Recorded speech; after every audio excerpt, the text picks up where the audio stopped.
How does one man go from counting worms to one of the best winemakers in the world? Steve Matthiasson has a story like no other.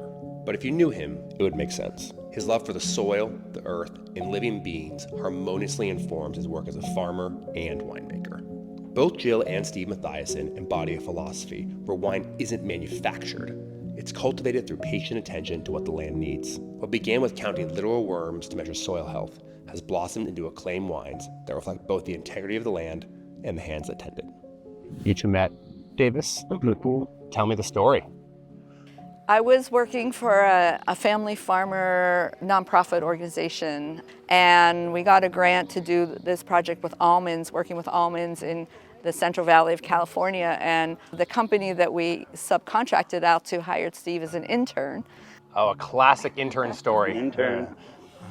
And his job was counting earthworms. How far you've come. I started ground up. There you go. What are the biggest impediments you think today to being a young winemaker? Well, the main impediments are the classic ones. It's very capital intensive. It takes a long time to learn how to do it. To learn how to grow grapes and make wine, it's a decade after your schooling.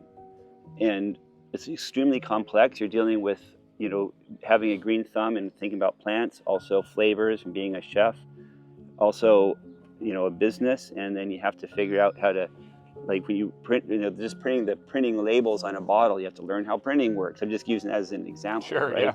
To get it right. The mechanical stuff of getting wine into a bottle. You got to sell the wine too. You have to sell it, so how do you navigate distribution networks and tell story and figure out your, value? It's super complicated. That's why mentoring is so important, because people need help. And we had a lot of help along the way. There's people who've given us opportunities when we were starting. George and Elsa Vare took us under their wing and helped us get started. There was a few other people who were also like that. I could name the list of mentors and people that helped us out along the way and gave us opportunities. And we just wanted to pay it forward. Pay it forward, that's the word. Apprenticeship is part of craft, right? You don't have craft without apprenticeship, whether you're talking ceramics or art or tile setting or, photography. You need to learn from somebody. This is a people business.